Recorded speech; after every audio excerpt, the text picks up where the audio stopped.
Okay, so it's being recorded now. Okay, for you that are joining us, thank you for joining us. We'll just give it one more minute as more students come in. Yeah, thank you for joining. This will be recorded just so for the students that couldn't join us, they'll still be able to look over it on their own time, so they can still get this informational session. It's the busy part of the semester, so yeah.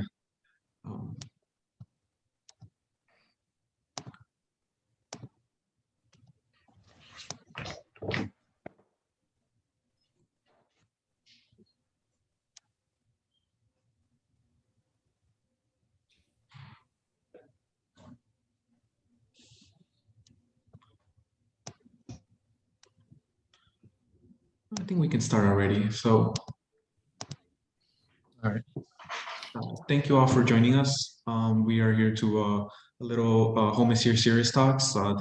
Today will be focused on home buying and renting and any possible barriers regarding the undocumented experience. I know undocumented folks tend to have some barriers to buying a home or renting a home. So overall, the whole process can often be very complex and sometimes even discouraging for some folks that even have the certain resources. So we are hosted today by Samantha. She's a real estate agent for YUB Realty, and Enrique Fonseca, who is a loan officer for UFF Mortgage. And yeah, would you like to introduce each other? Sure, go ahead, Samantha.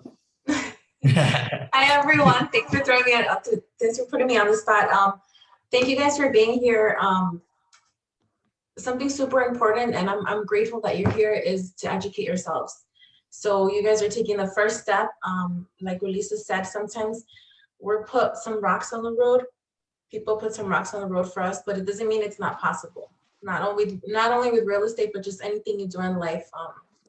Being undocumented shouldn't stop you from doing anything if you want it.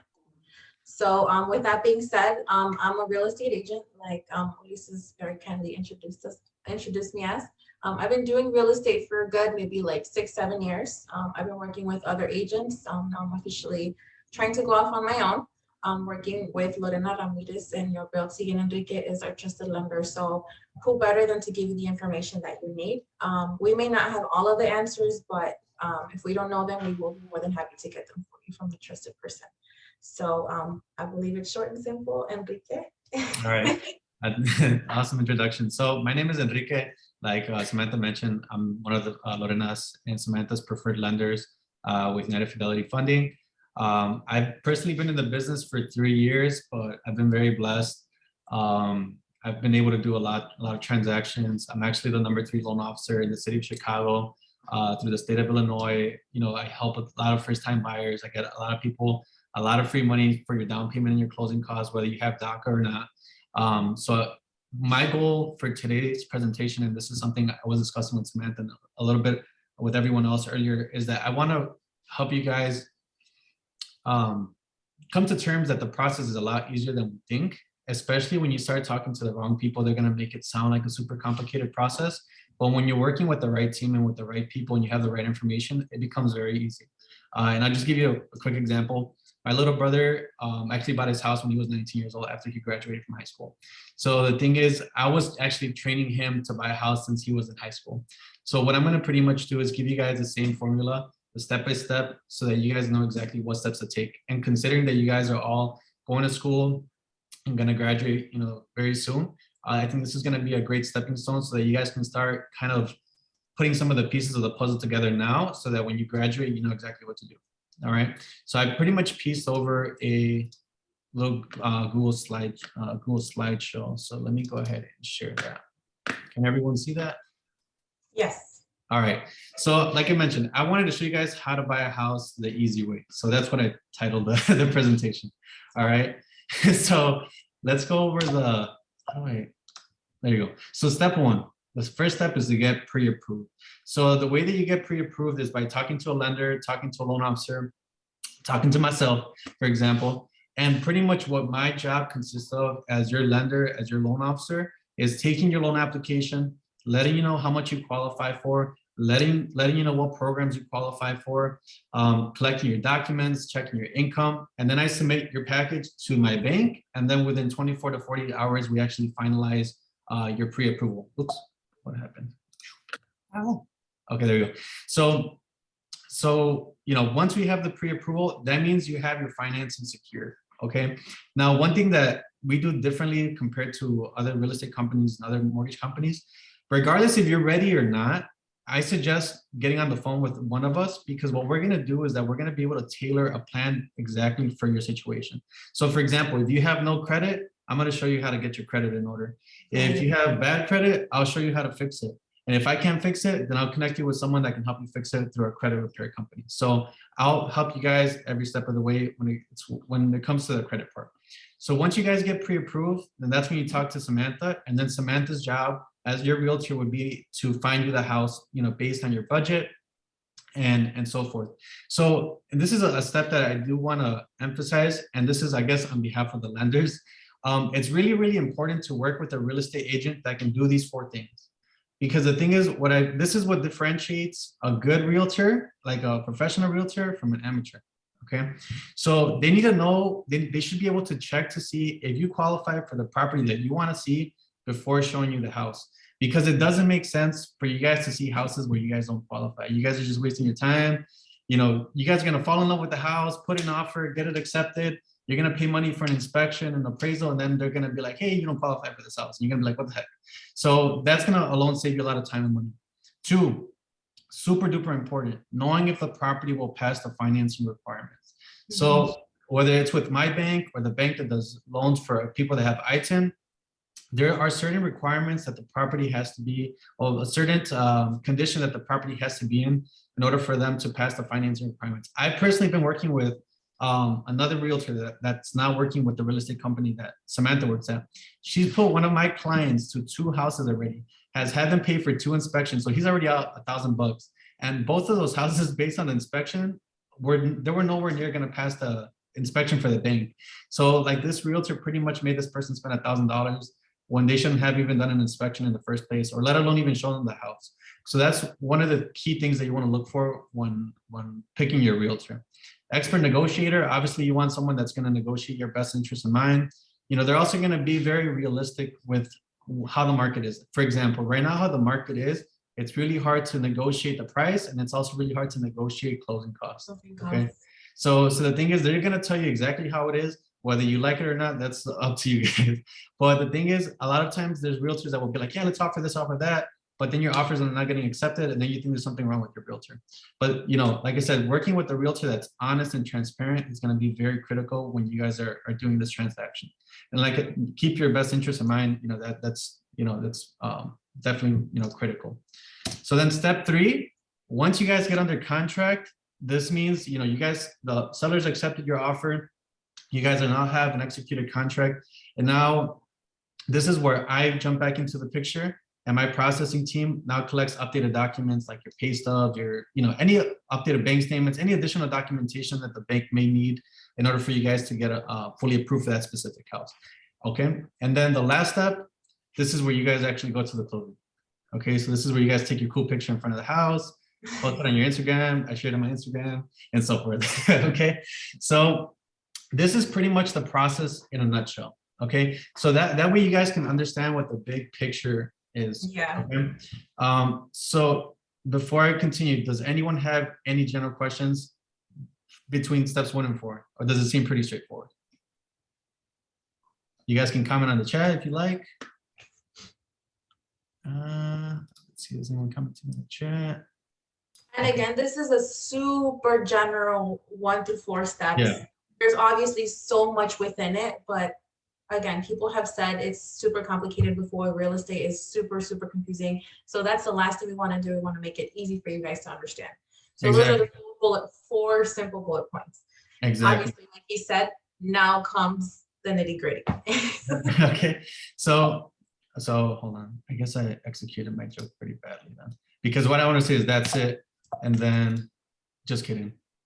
Here are the requirements to get pre-approved for a mortgage. So, So step number 1.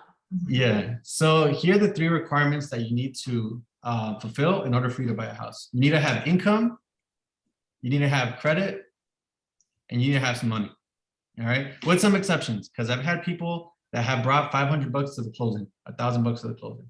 So, or nothing, you know what I mean? So that definitely exists. So a lot of people are like, oh, you need 20% down, you need $40,000, you need $20,000. Like I said, that's definitely not the case. You know, that's where we make our magic happen. That's where I find out if you qualify for any like first-time buyer grants. You know, we get a closing cost credit from the seller if it's the right house. And then that's where we can really work the numbers based on, you know, based on, you know, the money that you have available. So touching the topic of income for you guys specifically, this is a rule that a lot of people don't actually know. So after you graduate from school, technically after you guys work in your new job for 30 days, you can actually qualify for a house. All right. So I have a lot of students that graduate, they landed their job, you know, now they're making good money and now they're ready to buy a house. So after 30 days, you guys are good to go. If you guys are working a part-time job while you're at school, you know, or are working full-time, whether you do or don't, it doesn't matter, because the time that you are, you know, the time that you're at school is going to be considered as your work history. If you want to qualify now and you haven't graduated and you're working like a part-time, then you are going to need 2 years of continuous employment. And then for those people that are planning to start their business after school, I would recommend that you guys wait at least 2 years of filing your taxes as someone who runs their own business or as a self-employed person. Okay, so these are like the general income requirements. And like I mentioned, you guys will always have access to my number. I'm gonna post my cell phone number at the end of the presentation. You guys are always more than welcome to call me or text me, and we'll be able to actually give you a full consultation. It's absolutely free, so you guys have nothing to lose. And I'll be able to tell you exactly what you would have to do for you to, like, for example, if you want to qualify for a certain amount of house, I can tell you how much money you need to make for you to qualify for the house. So that way you have a very clearly defined goal of how to get there. Right. All right. The next step, credit. So the minimum credit score that we need is at least a 575 credit score. Okay. If you want to qualify for any first-time buyer grants, like I'm talking about, you know, free money from the government. Right now, the state of Illinois is giving $6,000 to go towards your down payment and closing costs. There's even a program where they're giving up to $10,000. So that's my job as your loan officer, to find out exactly what the pros and cons of those programs. And that's what we go over while you guys are purchasing your house. But you do need that 640 credit score. All right. One thing that's really important when you guys are applying for a house is, you know, we're going to be looking at your minimum payments. And I know some, and one of the Q&A, the questions that you guys had populated for us beforehand, you guys were asking about debt to income ratios and so forth.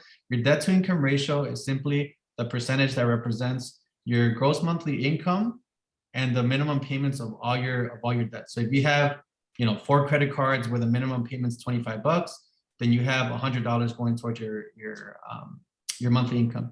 If any of you guys have any student debt, right now I know they're in forbearance.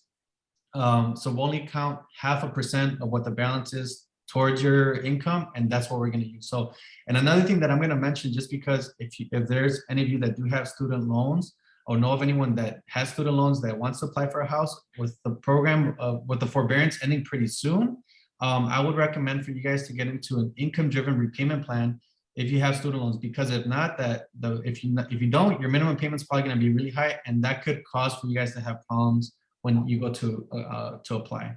Okay, but those are the main points about credit.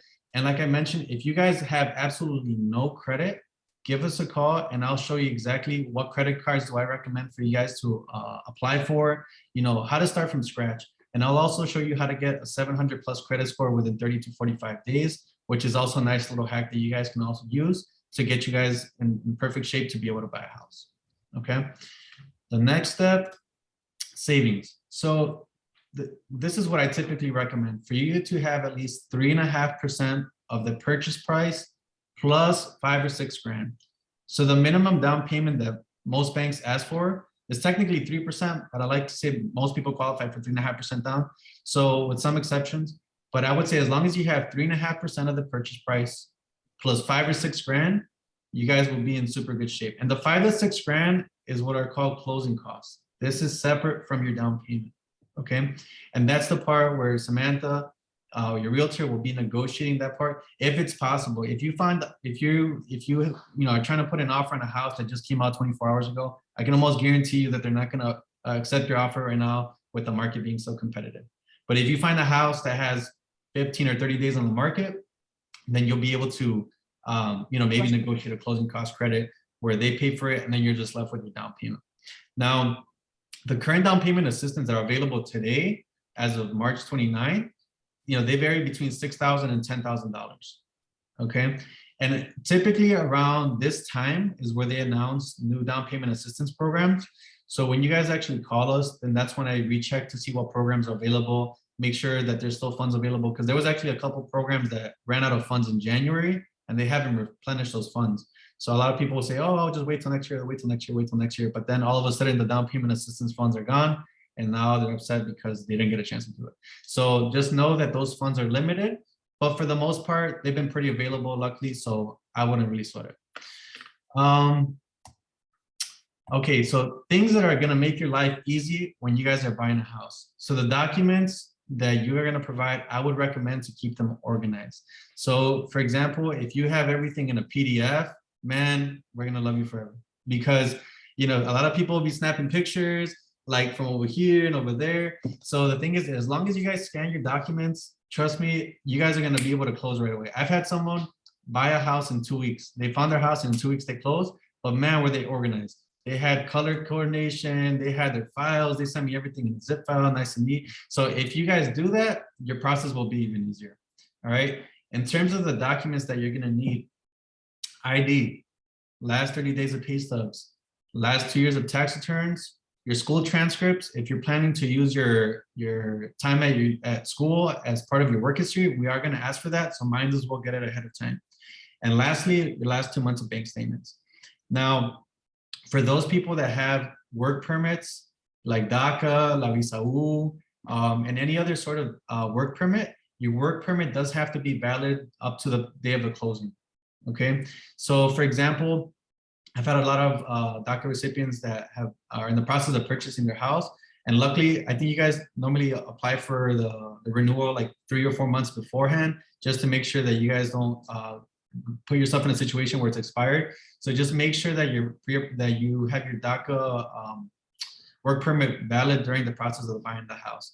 And also, if you have any type of work permit that you recently received for the first time, one thing that I would suggest is that you make sure that if it's going to expire within a year from the time that you're closing on the house, you will have to have proof that you've renewed it at least one time. Okay, so that's just something that you guys have to keep in mind. But if you've had DACA, I think you've already renewed it a few times, so you guys should be good. But as long as you have these documents ahead of time, trust me, the process is going to be super duper easy in terms of the paperwork side. All right, and then the last topic that a lot of people like to ask about is the interest rates. A lot of people, and one thing that I'm gonna just inform you guys about, just so you guys know how it works on our end when we're giving you the interest rate. Okay, so because a lot of people, I've had people that have done 80, 100 hours worth of research on buying the house. Okay, so the thing is, the 80 to 100 hours worth of research pretty much boils down to the presentation that I just gave you. Because I've had some borrowers that I think they probably know more about loans than I do. And I'm just like, you know what? you can take my job if you want. So, but what I've come to realize is that a lot of those people end up getting overwhelmed because they have so much information, and now they're just, now they have analysis paralysis, and now they can't, make a decision. So the way that the interest rate works is you're going to get the interest rate that's available once you guys pick out your house. Because for example, if you go to 6 different banks, and you ask them, what's my rate? What's my rate? What's my rate? And you ask all 6 banks. One guy's going to be like, okay, I'll give you 5%. The next one's going to be like, I'll give you 4.5%. And the last guy give you 5%. Another person's going to be like, I'm going to give you a 2%. And you're like, oh my God, I'm getting the best deal. I'm shopping around. I'm running my credit. Cool, cool, cool. And then you guys get under contract. And then the guy that told you that was going to offer you 2%. Hey man, the rates went up and now you're getting a 5%. And then you're like, what the heck? You told me 2%. So the thing is, a lot of banks and a lot of loan officers, versus being transparent and just letting you know exactly how it works, they're going to pitch you the lowest rate that they can even think of because they want you to work with them. Okay. But I'm going to tell you right now that the interest rate that you're going to get is going to be based on your credit score and based on whatever rates available once you get under contract. Okay. If you guys want to use any down payment assistance, as your loan officer, I no longer have control over your interest rate. The state of Illinois at that point will determine what your interest rate based on that program. Okay. When you don't use those down payment assistance, then it's going to be solely based on your credit report and based on what's available. Okay. Because a lot of people have this idea that you have to shop around with a million banks. And like, for example, I've encountered some people that have said, hey, Enrique, you're like the 25th loan officer that I've spoken to. And I'm like, can you help me? And I'm like, to be honest, I can't. And they'll be like, what do you mean? I thought you helped everyone. And I'm like, yes, I do like to help everyone, but I only like to help people that want to work with me. Because the thing is, if you've gotten the same answer from 25 different loan officers, then why are you talking to me? You know what I mean? So the thing is, it's also important to work with someone who is going to work with you. And it's also going to have a lot of availability. And one thing that separates us from a lot of banks, real estate agents, is that we literally work every day, Monday through Sunday. And if you don't believe it, once you guys start the process, we literally work every day, Monday through Sunday. Samantha's calling me at 10 o'clock, 12 o'clock at night, like I'm half asleep, and she'll be like, do I need a pre-approval letter? And I'm like, all right, cool. And I'll jump on my laptop and I'll send it over. And that also gives you a very competitive edge over other people, because if you go to Chase, Wells Fargo, Bank of America, the big box names, after 5 o'clock, you're not talking to anyone. After 5 o'clock, you're literally not talking to, no one's giving out their cell phone number. You're going to go through corporate. The process is way different. And this is more like, we're going to hold your hand. Trust us. The process is going to be nice and easy. Turn in these documents. This is what you qualify for. Find your house, process a little bit of paperwork, and you guys are homeowners. All right. So this is pretty much the summary of our presentation. This is the part that I kind of want to leave over for the Q&A. So if you got, how should we do it? Should we just have people ask questions in the chat, or what do you suggest, Lisa? Yeah, any student who may have any questions can put it in the chat or raise their hand, and then I can call on students. Okay.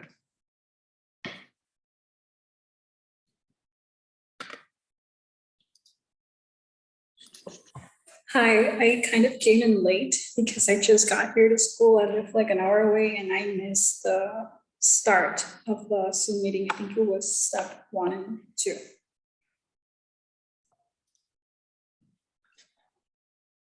Hello.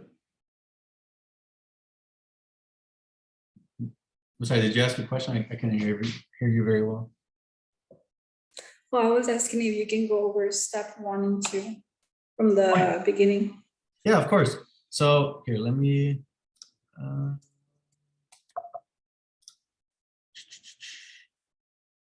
All right. So step 1 is to get pre-approved. So this is the part where you talk to a loan officer like myself. And this is the part where, we fill out your loan application. We can even do this over the phone or Zoom, whatever you guys like. I ask you about 30 questions. And within those couple minutes, I'll be able to tell you exactly how much you qualify for. And that's the part where I also, collect your documents, verify that everything you told me was true, and submit it to my bank. Then within 24 to 48 hours, we provide the pre-approval letter so that you know how much financing you can actually secure. All right, so that's step 1. And then step 2 would be talk to a real estate agent.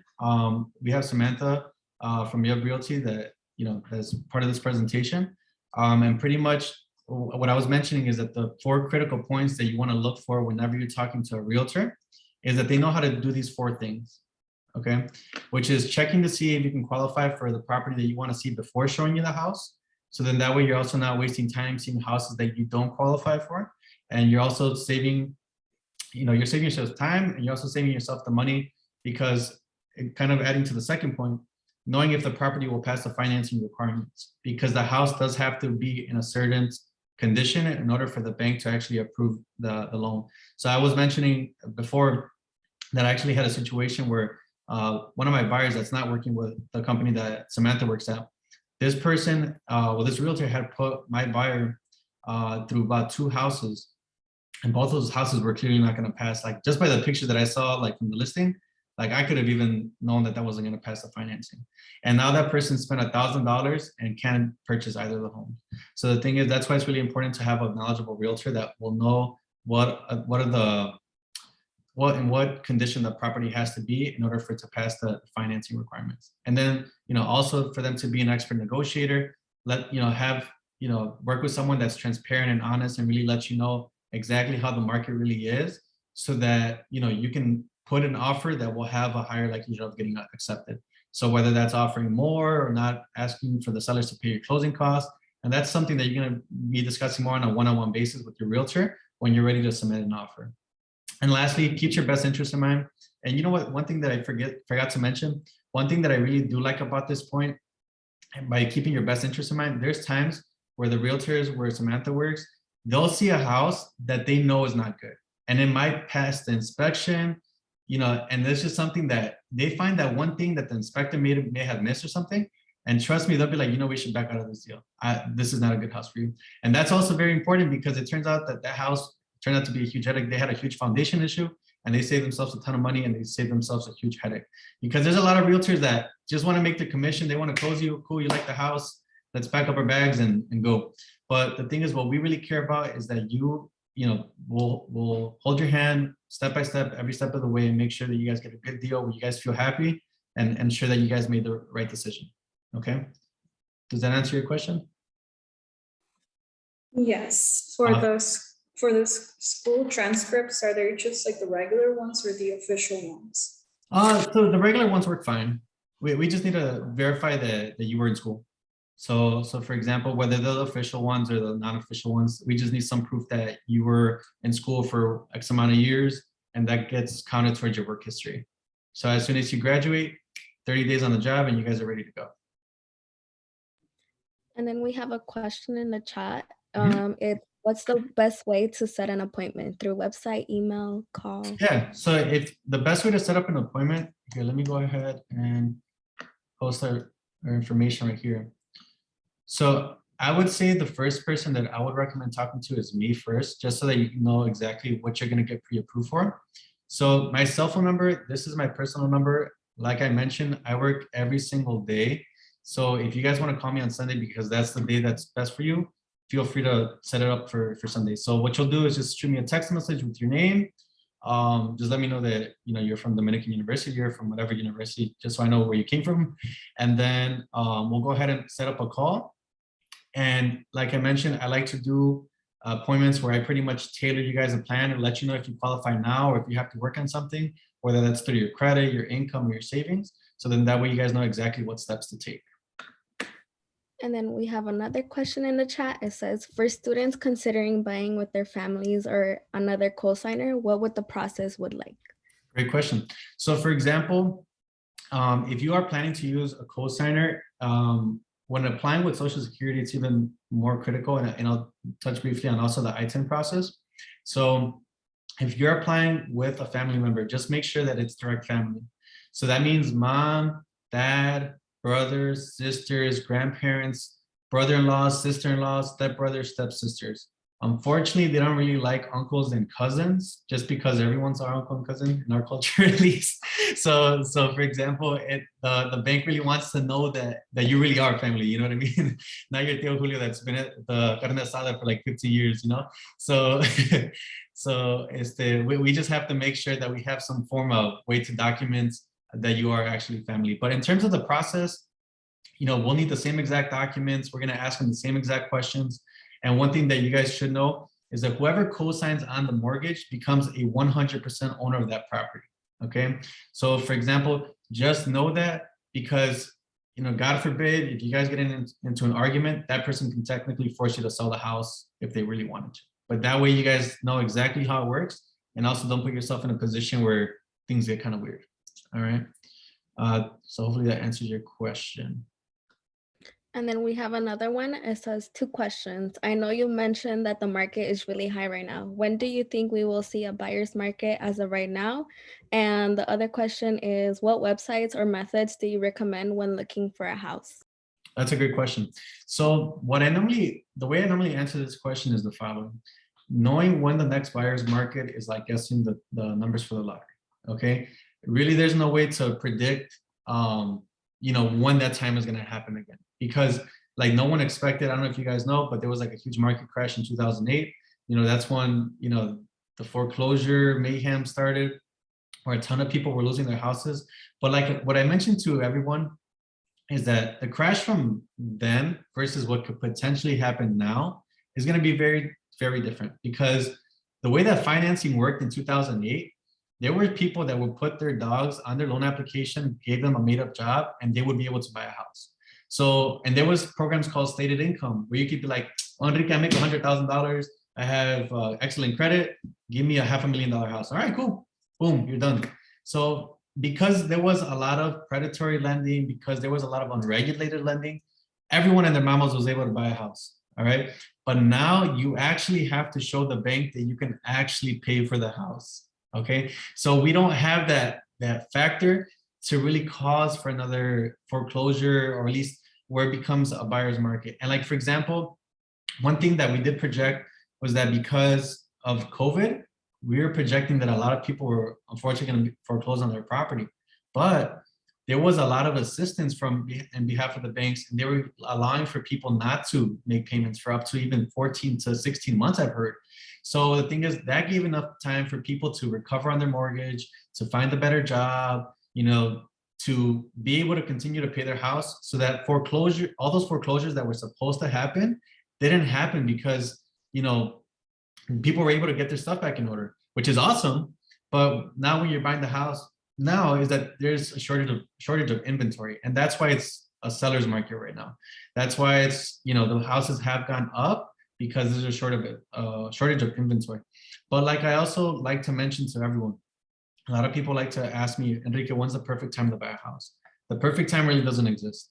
All right, because the thing is, I'll give you an example. I'll give you one of my relatives that actually bought a house. They bought a house in Pilsen. They had the opportunity to buy in Pilsen after the market crash. Like, the houses were dirt cheap. And he's like, no, I think they're gonna get cheaper. They're gonna get cheaper. They're gonna get cheaper. And then boom, he paid $450,000 for his house in Pilsen. And we were like, dude, you could have bought the house for $50,000 when we told you to buy the house. But a lot of people want to wait for that perfect moment. But like the way I see it is, if you're ready to bite the bullet, just bite the bullet. Because if you're planning to rent after school, I don't know if a lot of people do the math. Rent is pretty expensive right now. You know, right now rents easily go for about $1,500.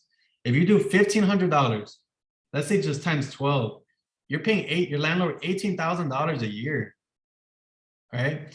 And another thing that I want you guys to know, it's a very, like, the reason I really like real estate is because it's a really powerful tool to build equity and to save up money without you even having to try, because you're gonna have to pay rent anyway, right? So for example, my dad actually purchased a house in 2008, literally months before the market crashed. He bought it for $210,000, and it was a second property. It was going to be a rental property. 6 months later, the house was worth $110,000. And my parents were going to get divorced. My mom was like, "You're crazy. I told you not to buy it. You still did it."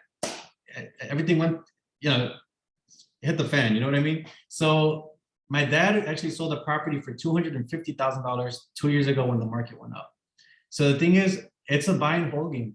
And for example, if you guys don't ever want the house, sell it. And now you have a nice little savings account that got created without you even knowing it.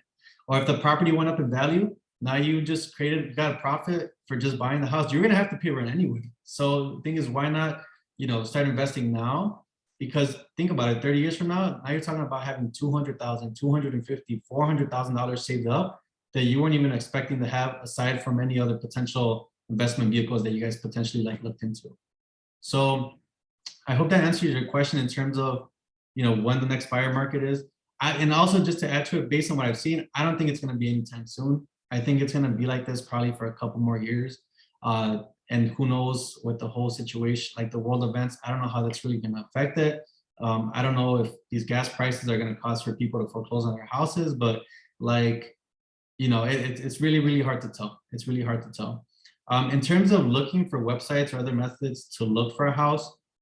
So for example, you know, Samantha, like Zillow, Redfin, you guys are more than welcome to use those websites.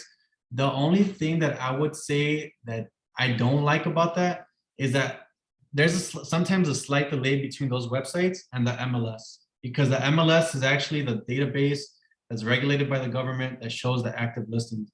And like Samantha and some other realtors have gotten clients that use Redfin and Zillow. They're like, I want to see this house.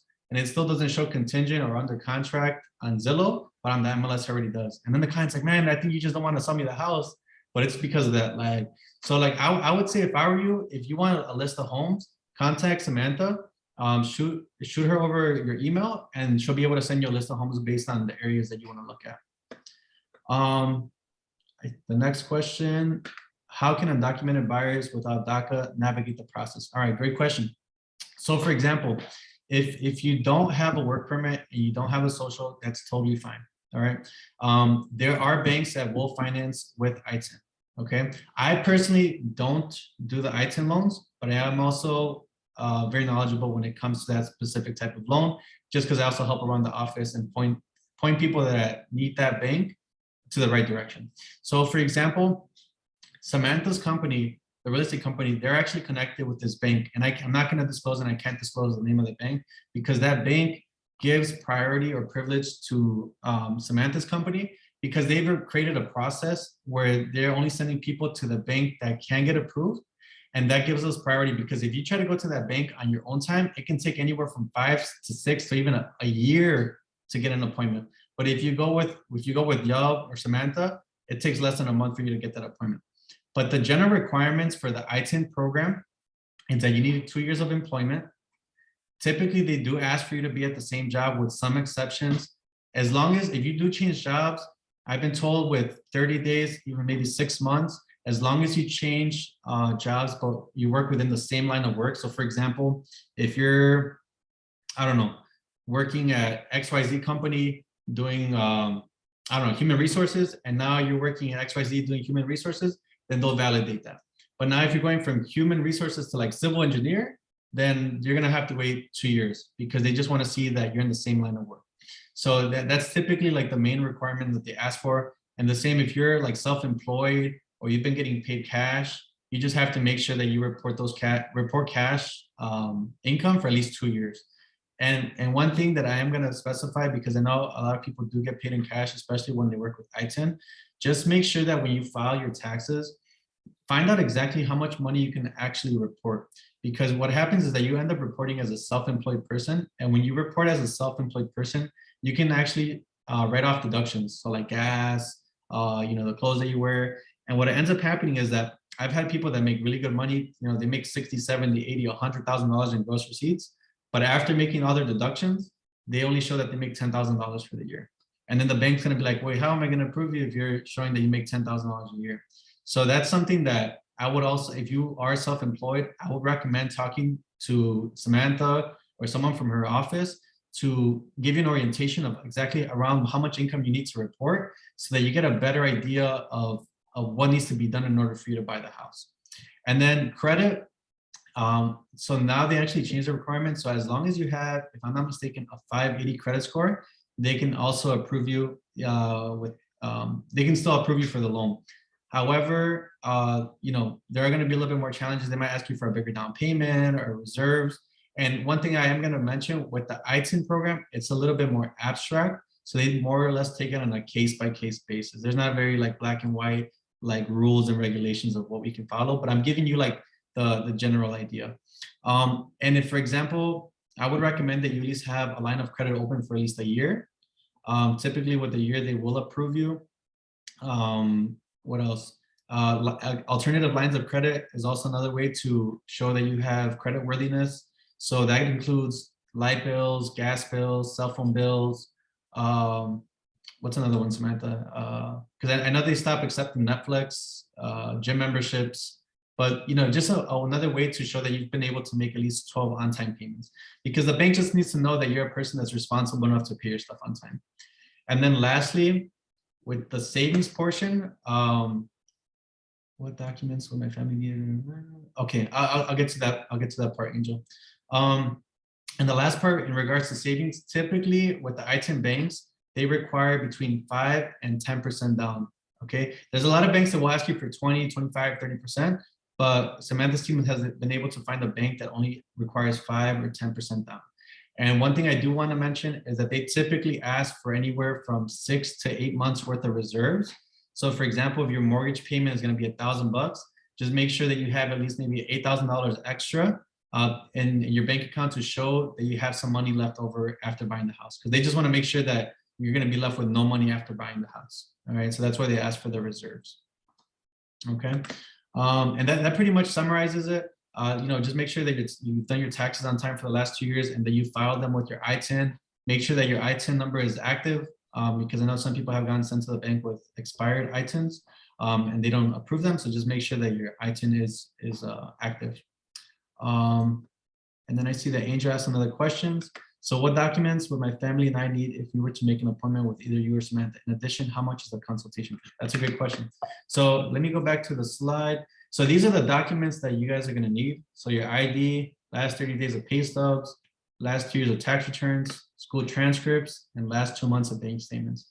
And if you're applying with your ITIN, I believe you also need that letter that they give you to show that your ITIN letter is that your ITIN is active, right, Samantha? Yeah, your ITIN card and your matricula or your green card. There you go. And in regards to how much we charge, so we charge 0. So we don't charge anything. So all the information that we're giving to you is free.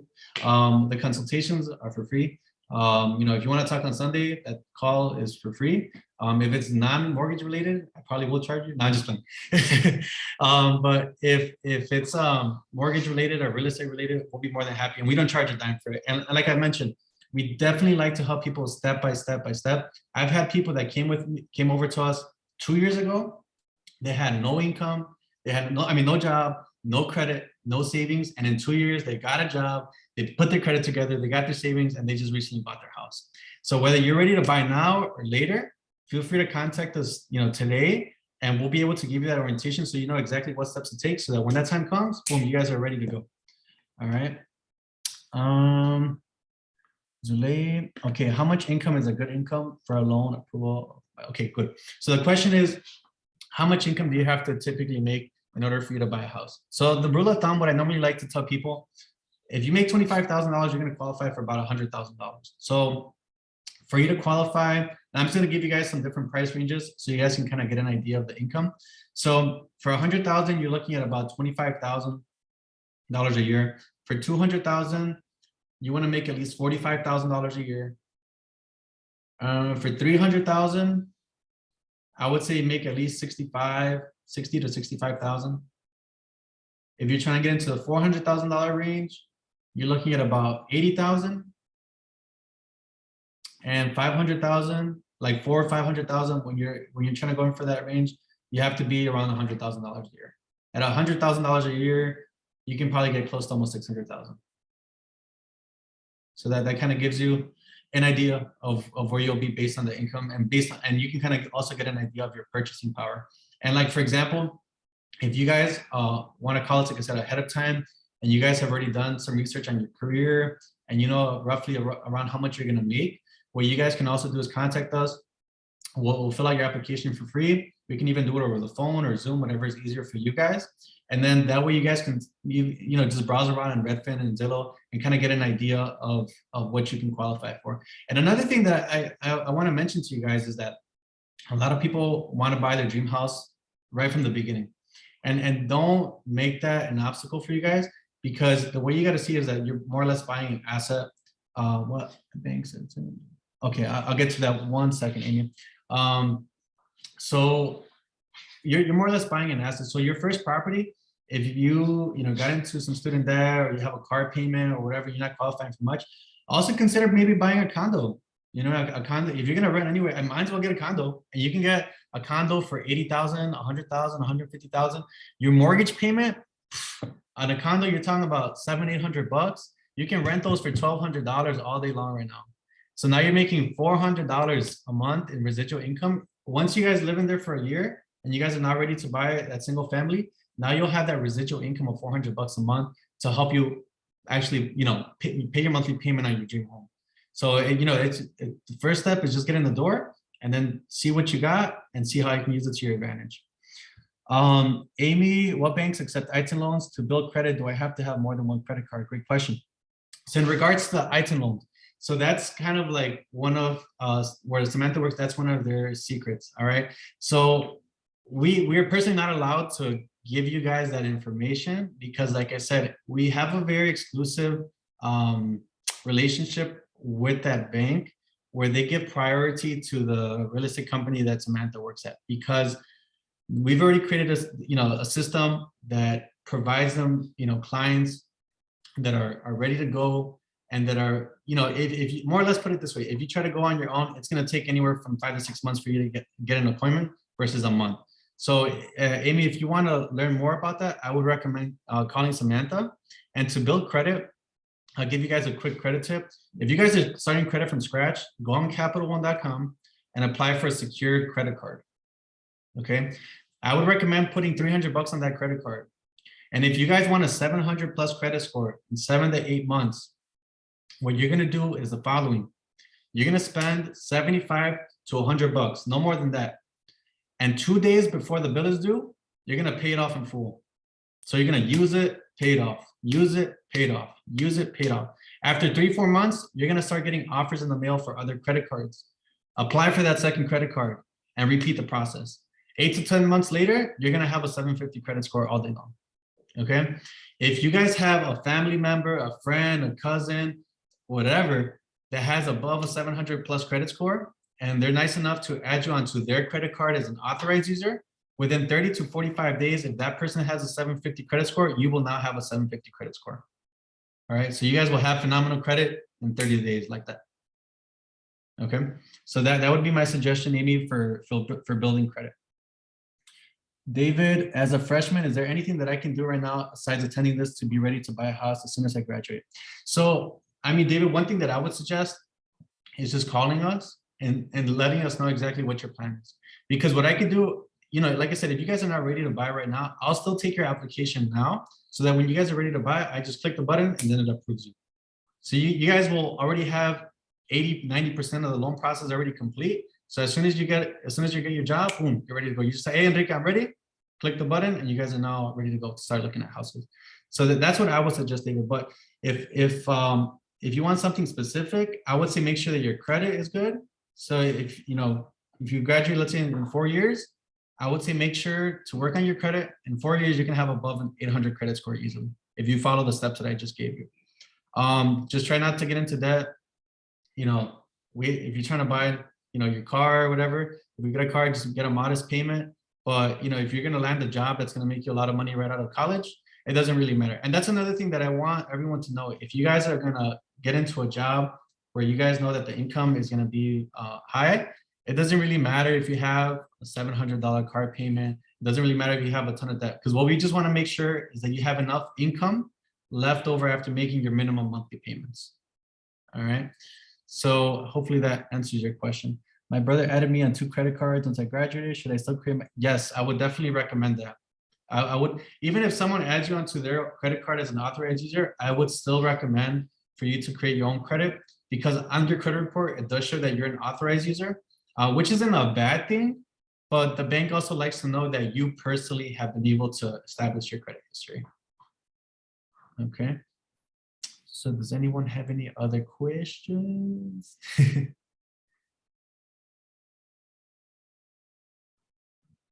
Feel free to add more questions in the chat. Like I said at the beginning, this is recorded, so we'll have it on our YouTube page for those that couldn't make it. We'll be able to look at this, especially if, I know in a couple years, once I'm ready, I'll definitely go back to this. But yeah. Do you have any questions, Ulises? Oh no, I just posted them on the chat, so I think we're good. Okay, awesome. Yes, it is very helpful. I think it's going to be very important, and learning to block schedule everything, not only in school, but within life. So put yourself as a goal, put yourselves envision yourself, whether it be like Enrique said, in a condo, or, if renting is going to be your thing to go to, sort of have that mindset of, I'm able to buy a house, I'm able to get a building. Something that Enrique really preaches on is getting like multi-units. Why? Because the tenant can pay off your mortgage. So that's money that you don't even have to pull out of pocket. So for those of you who say, oh, maybe within 2, 3, 4 years, I'll be ready. You're never going to be ready. Do it today. Yeah, so you have our contact information. It's free. It's free. We're not charging anything. I'm not charging anything. It's super, super free education for you guys. Like you're in right now in school. School is only going to teach you so much. What happens after? Okay, so have that backup plan where I have a place to go after school. That's mine. It's under my name and I can take care of. I can do as I please. So Enrique is super incredible, super knowledgeable at what he does. So am I. And together, you got the perfect team. So this is for Sam at the home searching process. What are some of the tips to keep in mind at that step? For example, inspections, areas to look at for types of properties. So it really depends. Great question. It really depends what type of loan you qualify for. And maybe Enrique can jump in on this one since he is a lender. There's different types of loans that you can qualify for. Right. Yeah. So, go ahead. No, go, please. Okay. So yeah, the two main programs are FHA and conventional. Right. So typically with FHA, you're looking at properties that don't have any chipping paint, which is the biggest one, broken windows, or anything that's like an obvious health hazard. Like if there's a hole in the wall, they're not going to test. Water seepage, mold. Water seepage, mold, none of that. All right. Now, if you're going conventional, the house still has to be like pretty much move-in ready, but there's some wiggle room there. You know, they don't really care about broken windows, chipping paint. You know, they're gonna be a little bit more flexible. And once we like pre-approve you and you start working with Samantha, for example, she'll be able to tell you this house is gonna pass the type of loan that you have. This one is not gonna pass. And that way you also cut down and not overwhelm yourself seeing a bunch of houses that you didn't qualify for. So that way you're just focusing on the ones that you really do and you have an idea of what your realistic options are. Right. And if you see a house you like, you saw it on Zillow or Redfin. I personally like using an app called HomeSnap just because it's more up to date. It's updated on a daily basis versus Zillow and Redfin, where it'll show you that a property is maybe for like 200 grand and it's actually for 500 grand, or it's on the market when it's really not. It hasn't been on the market for like 10 years. So it's called HomeSnap. I'll type it in right here. And if you guys contact us, we'll be more than happy to send you a link, which will connect it straight to us. And what else? Inspections, areas to look for, types of properties. Sorry, like I was saying, send us any type of property. Even if you can't see pictures of it, sometimes some listing agents will prefer not to add the pictures, but you really don't see it until you go check it out. So that's when we'll be able to see it and say, okay, it's not going to pass financing. Because just straight from a picture, it's sort of hard for us to tell you. And pictures are very deceiving as well. So yeah, Enrique knows. We'll walk into a property and it's like, it looks so beautiful. And the pictures, what's going on? It's like totally different. But yeah, just get in contact with us. That's as much as I can preach on. And we'll go from there. It's not a hard process. I think people make it harder than it seems. They make it seem harder than it actually is. I'm sorry. But yeah, I don't know if you guys have any more questions. I think. One thing I do want to add real quick. How are you doing on time, Ulises? Or Zule? Yeah, we have about 5 minutes. Okay, so I'll just mention this really briefly. I'm gonna put this in the next slide. So this is something that may interest you guys or your friends. So pay off student debt with a piece of real estate, or better yet, like any debt. All right. So if you guys want to learn how to do that, I'll show you guys how to do that. And I'll just give you, again, I'll refer to the example of my little brother because that's the person I can think of on the top of my head. So my brother actually bought himself a 3-unit. And off that 3-unit, he's making about $1,500 after the mortgage is paid. So he's pocketing $1,500 bucks. So at $1,500, you multiply that by 12, he just added an extra $18,000 to his pocket every year. But what he did, I mean, luckily my brother didn't get into any debt, but what he did was that he bought the car that he really wanted, and now he has his house paying for his car. So I'm gonna show you what type of property you guys will need to get into, so that whether if you have student loans or your friends have student loans, and the thing is, I've personally been in student loans and I know it sucks. But real estate is a great asset that can really help you pay off those student debts, because from when I got into student debt, they showed me where to sign and they showed me how to get into the debt, but they didn't show me how to get out of it. All right. So the thing is, if you guys want to learn the methodology, the step-by-step, and for me to really like tailor a plan, whether it's to pay off your student debt or any consumer debt, I will be more than happy to do that. And my cell phone number is there, my email address is there. Texting is totally fine. So if you guys just text me, your name, hey, I want to learn how to pay off my debt, or can you check out my situation? Let me know where I stand. I'll be more than happy to set up a call. The calls typically take about within the first 5 minutes, I'll be able to tell you what you have to do. All right. So it won't even take up a lot of your time, because I know we're not, I don't know if you guys are in finals week, but it doesn't really take up a lot of time. All right. But if you guys have any other questions, feel free to reach out to us. And go back in the slide. Here's our contact information. And I guess we'll just leave the remaining time for any more questions.